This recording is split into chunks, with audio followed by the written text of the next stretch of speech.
Salut les amis, vidéo un peu spéciale aujourd'hui dans laquelle je vais vous passer un extrait de la dernière formation qui est sortie sur l'espace formation Algo Concept. Donc c'est une formation qui est à destination des chefs de projet, des personnes qui sont familières un peu de la technique mais des outils plutôt no code et qui vont faire de l'automatisation.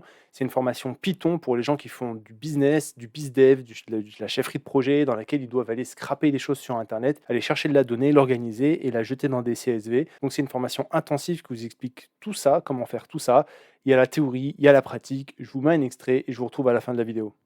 Trêve de blabla, on va rentrer dans le vif du sujet et on va commencer par expliquer en fait comment ça se passe Internet. Quand on va avoir des choses sur notre navigateur qui vont aller faire du boulot, qui vont aller chercher directement des informations, on va dire par exemple un Phantom Buster ou une extension sur Chrome Web Scraper si vous connaissez, on va lui dire écoute, on a plusieurs informations sur notre page et sur notre page ici, en fait, il faut que tu ailles nous chercher des infos. Donc, ces infos, cette info-là, par exemple, cette info numéro 1, puis ici l'info numéro 2, et puis tu vas passer les pages ici, et sur chacune des pages, tu vas aller chercher les infos. Mais là, on est dans un environnement visuel, on voit, en fait, on n'a que ce qu'on voit. Et en réalité, Internet, ça marche de manière très simple. On est ici dans ce qu'on voit sur un client. Donc nous, on est client de quelque chose. On est en tant que client des demandeurs de services. C'est-à-dire que lorsque j'ouvre mon navigateur, qui est une application sur mon ordinateur à moi, lorsque j'ouvre mon navigateur et que je demande, écoute, à Google, va me chercher, par exemple, pour le mot formation, toutes les formations que tout ce que tu vas voir comme résultat. Donc je vais lui donner le mot-clé formation. Je vais lui dire, va chercher sur Internet. Donc en tant que client, je vais aller chercher ici sur des serveurs. Et les serveurs ici, ce sont les serveurs de Google, puisque je passe par Google. Donc en fait, là, on prend l'exemple de Google, mais c'est exactement comme ça pour tous les sites web que l'on va vouloir scraper. On va, en tant que client, aller demander à un serveur de nous donner, pas formation cette fois-ci, mais une URL, donc avec un HTTP ou HTTPS. On va revenir sur ce que ça veut dire. On va lui dire, donne-moi quelque chose, et lui, il va nous donner en retour une chose qui est la page. Donc là, lorsque on a une page, on demande une page, on lui demande quelque chose et il nous renvoie quelque chose sous le format HTML. C'est-à-dire, c'est une page, on va voir en détail ce que c'est la description sous forme de balise, comme ça, de ce que va être une page Internet, donc avec un titre, avec des sous-chapitres, etc. Donc j'envoie un message et il me renvoie un message. Moi, je lui envoie une requête qu'on va écrire rec comme ça, et lui il m'envoie une réponse ou response en anglais qu'on va écrire resp. Ça va être très important de comprendre ça parce qu'en fait, tout ce qui va être web scrapping directement avec du code, ça va être récupérer cet élément-là. Donc je vais le mettre en rouge pour qu'on voit bien. C'est récupérer cet élément resp, la réponse. On va vouloir la récupérer. Elle peut être sous différents formats. Elle peut être sous format HTML ici, mais elle peut être aussi sous format textuel et elle peut mettre sous format JSON ou sous format XML, des formats qu'on va voir qui sont facilement lisibles par des machines, donc très facilement lisibles par nos petits scripts qui vont aller chercher directement les informations ici. Alors lorsqu'on a des formats JSON ou XML, ça veut dire que le serveur, lui, est prêt à donner un format qui est utilisable par une machine. Donc, il est open à ce qu'on puisse aller chercher des données de manière générale. On va parler à ce moment-là d'API. On va revenir sur toutes ces notions en détail, ne vous inquiétez pas. Je survole et ensuite on va rentrer en profondeur dans ce qu'on veut. On va s'intéresser là un peu plus à tout ce qui va être la requête et la réponse. Ce sont des enveloppes. C'est-à-dire qu'en fait, on va envoyer des messages et ces messages-là, on va dire dans cette enveloppe, donc moi ici je suis client, je refais mon histoire de je suis client, j'envoie ici à mon serveur qui me délivre, comme son nom l'indique, des services. Je vais lui envoyer une demande et je vais dire s'il te plaît, hop, je t'envoie une enveloppe. Donc je vais faire une vraie enveloppe comme un courrier. Je t'envoie un courrier et je te dis s'il te plaît, est-ce que tu comprends ce courrier? Ce courrier va comprendre deux choses. Il va comprendre ici des intitulés et il va comprendre un corps. Donc ici, ça, on appelle ça un head, un header. C'est-à-dire, c'est la tête, l'entête du message. Ok, ce message, dedans, il va y avoir plusieurs choses. Il va avoir qui je suis, donc ça peut être mon adresse IP, ça peut être le navigateur que j'utilise, ça peut être le format de ce que je veux recevoir. Ici, sur ce header, il y a déjà des filtres qui peuvent être faits par le serveur. Exemple, si tu viens d'une adresse IP dans un pays et que tu n'as pas le droit sur ce serveur d'accéder à des choses que tu vas demander ici, donc à ce niveau-là, et bien en fait, lui, il va directement s'arrêter sur le header. Il va dire, ah, toi, tu viens d'un pays qui n'a pas le droit de me parler, donc il va renvoyer une réponse KO, not OK. OK, il va renvoyer une réponse, je ne peux pas te parler, tu n'es pas autorisé à parler. Dans ce header, il va aussi y avoir des manières d'autoriser la personne qui doit accéder à ce serveur. On va mettre par exemple des suites de caractères aléatoires qu'on peut appeler des tokens. On va dire, bah, ce token-là, en fait, c'est lui qui va me servir pour m'identifier en tant que client auprès de ce serveur, sinon je ne peux pas avoir la donnée.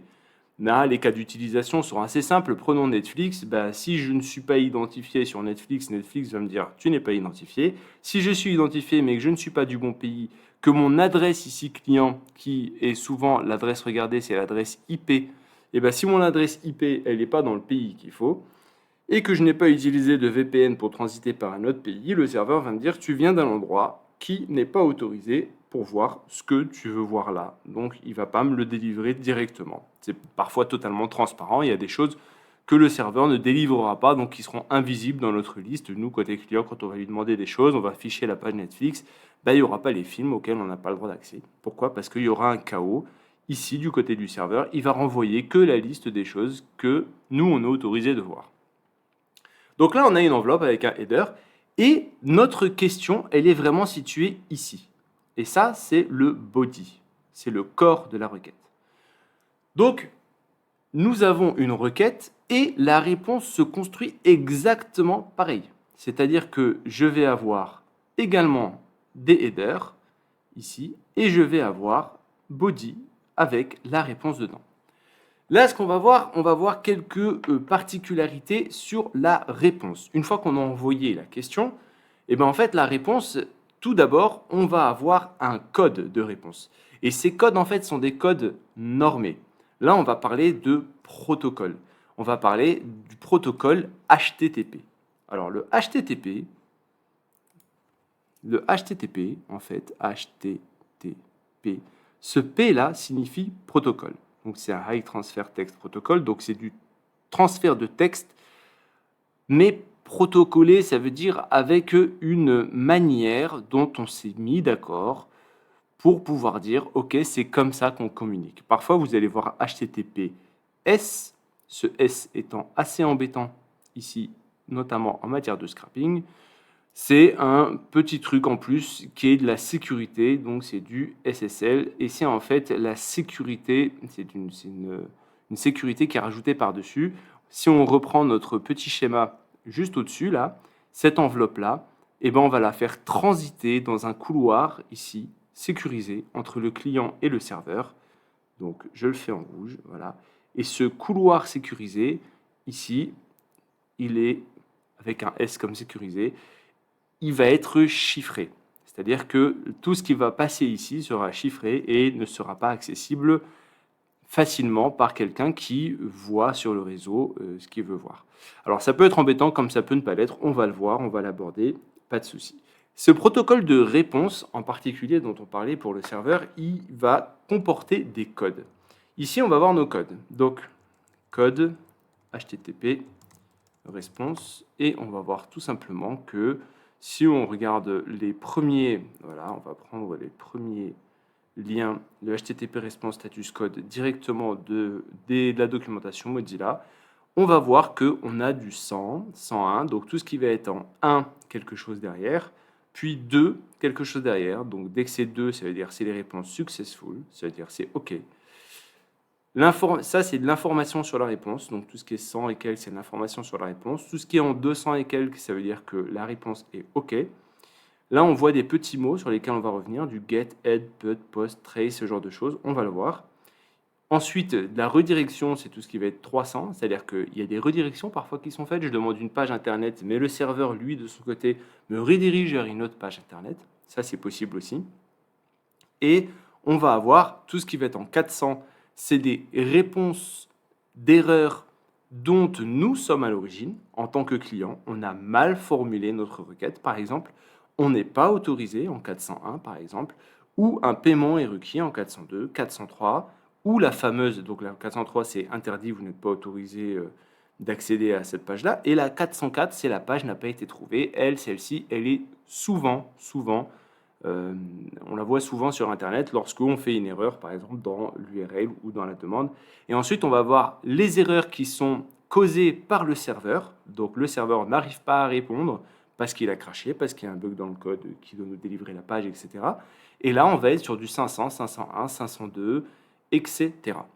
Donc là, en fait, ces enveloppes qu'on envoie, elles sont très protocolées. Et on va avoir différentes méthodes pour pouvoir demander. Alors ces méthodes-là ne sont pas obligatoires. Souvent on pourra vous dire oui c'est obligatoire de faire comme ça. C'est pas du tout obligatoire, mais c'est comme ça qu'on fait. De manière générale, c'est ce qu'on va appeler le CRUD. C'est-à-dire que en fait, c'est les requêtes que l'on fait à un serveur, elles vont être généralement comprises là-dedans. Elles vont être de créer quelque chose du côté du serveur, c'est-à-dire créer sur mon espace personnel dans le serveur une nouvelle entrée, une nouvelle chose.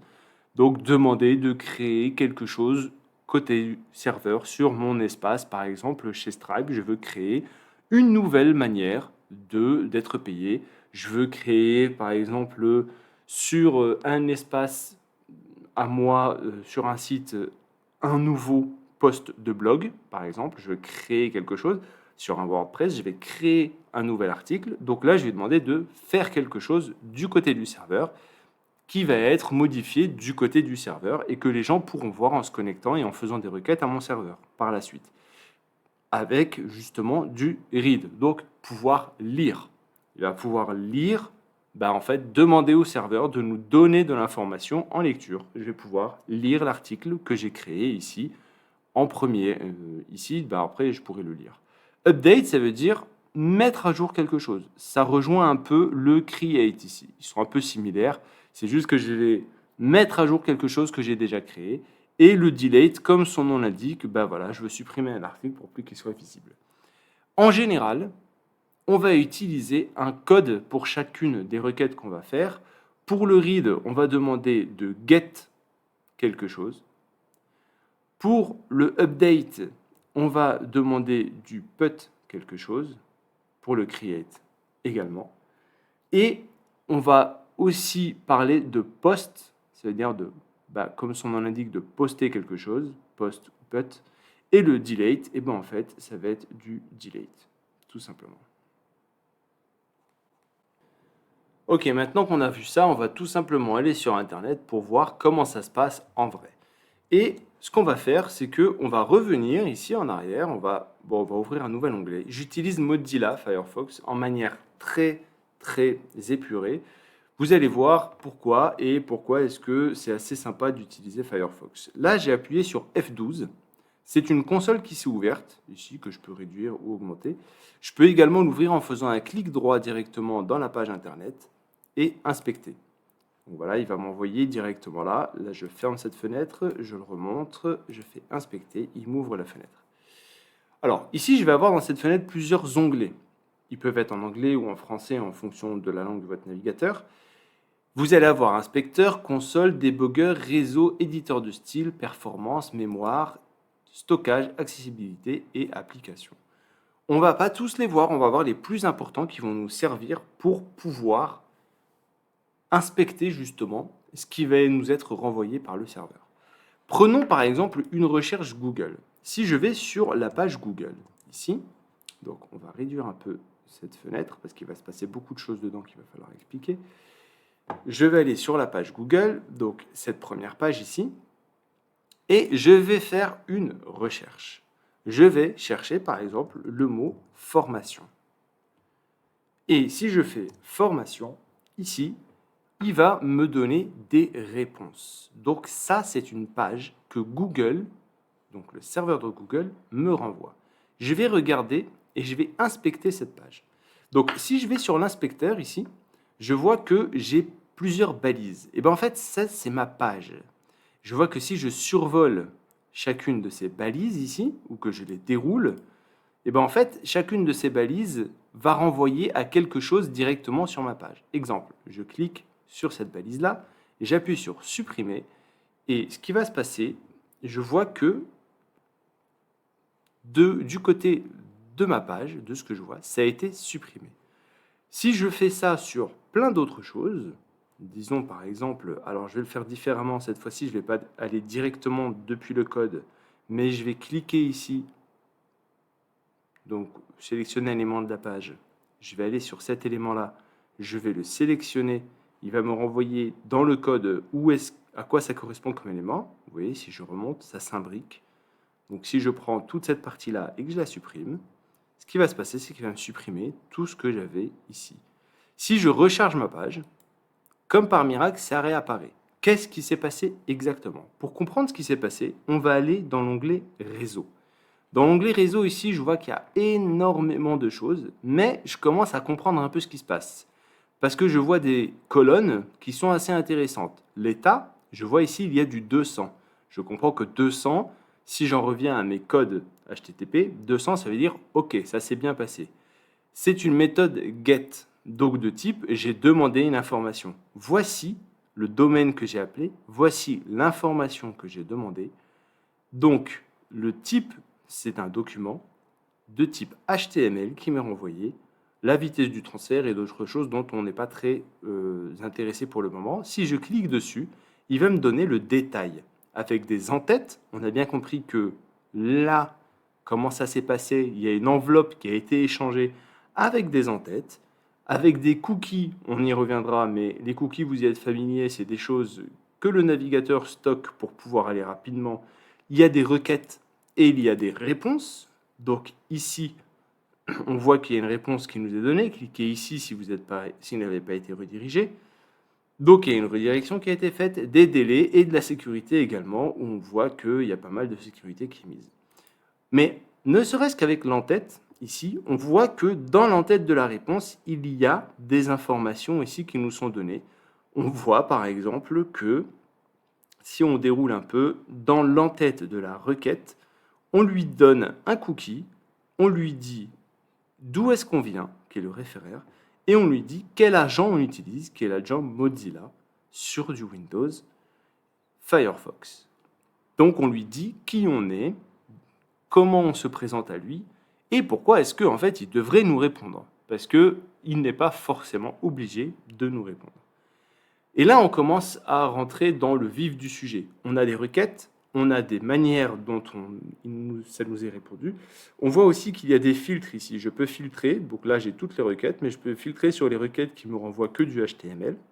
Je peux filtrer sur les requêtes qui me renvoient que du CSS, c'est de la mise en page, du JavaScript, c'est du script directement, ou, et je vais enlever tout le reste, du XHR. Et là, on est sur de l'envoi et de la réception de données. On voit que c'est de la recherche et c'est du résultat de recherche. Et le type, on voit que ça commence à être du type JSON. Donc, c'est du type directement qui est exploitable par des machines. Là, on commence à devenir friand de ça parce que on voit que on a une URL ici, au survol je vois, qui est une URL dans laquelle je demande quelque chose et il me renvoie une réponse. Donc, ce qu'on va faire, c'est qu'on va commencer à envoyer des requêtes et voir à quoi elles correspondent dans leur format brut, à quoi elles correspondent dans leur format le plus textuel possible, c'est-à-dire le format le plus bas niveau d'échange.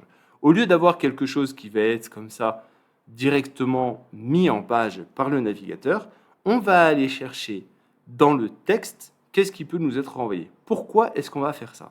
Tout simplement parce que le navigateur, lorsqu'on se présente en tant que navigateur, lui, il a déjà mis en place des choses et il va pas avoir directement des outils qui sont prêts à faire de manière précise ce qu'on veut. Lui, il est une boîte noire, pas forcément noire parce qu'on peut après coder des extensions, etc. Mais on va augmenter de la complexité. Alors que nous, ce qu'on veut, c'est enlever la complexité de l'outil pour pouvoir voir directement passer les messages et pouvoir aller pick-up dans chacun de ces messages exactement ce qu'on veut. Imaginons que lorsque on demande formation à Google, on ait un script qui aille voir les 10 pages ou peut-être même les 20 premières pages et qui nous renvoie les liens à chaque fois qui sont liés à formation. On veut benchmarker tous les organismes qui sont positionnés sur le mot-clé formation. Donc on veut récupérer toutes ces URL. C'est un exemple, on pourrait le faire à la main et peut-être que ça irait plus vite à la main que de le coder, mais c'est quand même quelque chose qui est intéressant puisque par exemple, et on va faire ce cas de figure, c'est quelque chose que j'ai fait récemment.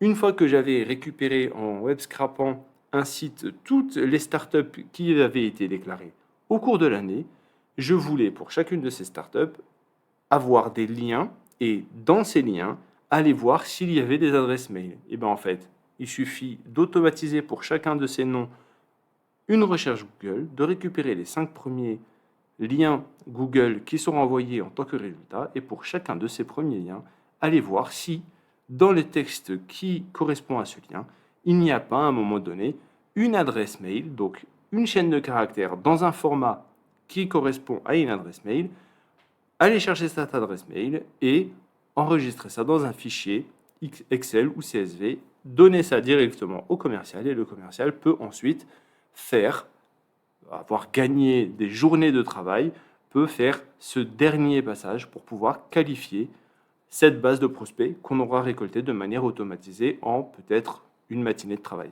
Donc voilà, j'espère que cet extrait, il vous aura donné envie d'aller voir un peu plus loin, d'aller creuser un peu plus loin, comme par exemple certains de mes élèves qui ont utilisé ce principe-là pour aller chercher de la donnée sur des librairies Python, comme des librairies de finance, pour aller générer des CSV de toutes les actions boursières et de celles qui sont les plus intéressantes à acheter et qui vont aller faire de la bourse, en fait, grâce à ça. Ils vont pouvoir casser un plafond de verre, aller dans un niveau supérieur, d'aller chercher des données financières en quantité, aller pas forcément faire du trading, mais les exploiter pour avoir des exports, pour pouvoir regarder un peu ce qu'il en est. Pourquoi je te parle de ça? C'est pour te dire que cette formation, elle s'adresse au BizDev, mais comme c'est pour scraper sur le net, c'est comprendre les fondamentaux de toute cette pratique-là, de toute cette expertise-là que je mets à ta disposition dans cette formation, tu vas pouvoir faire plein de choses. La seule limite, c'est ton imagination. Les compétences que tu vas acquérir, c'est d'aller chercher sur internet des informations partout, partout. Il y a pas de limitation, si ce n'est qu'il te faut des accès là où tu veux avoir des accès. Il y a toutes les histoires de bypasser les accès et cetera qui sont abordées. Donc, c'est une formation dans laquelle j'ai mis beaucoup, beaucoup de contenu, beaucoup de valeur. C'est une formation très qualitative, mais elle est en promotion en ce moment. Elle est en promotion parce que c'est une offre de lancement et puis c'est la fin de l'année. Donc, je la mets à disposition à un prix qui est vraiment cassé. Je t'invite à aller voir, les liens sont dans la description. N'hésite pas à m'en faire des retours directement sous les vidéos ou alors directement, en retour des newsletters. Si tu es pas abonné à la newsletter, c'est encore le moment de t'y abonner ou alors en me contactant directement sur mes réseaux. Et j'essaie de répondre à tout le monde et de répondre à tous les messages, bien sûr, s'ils sont bienveillants, tu t'en doutes et je te dis à la prochaine vidéo. Porte-toi bien d'ici là. Ciao.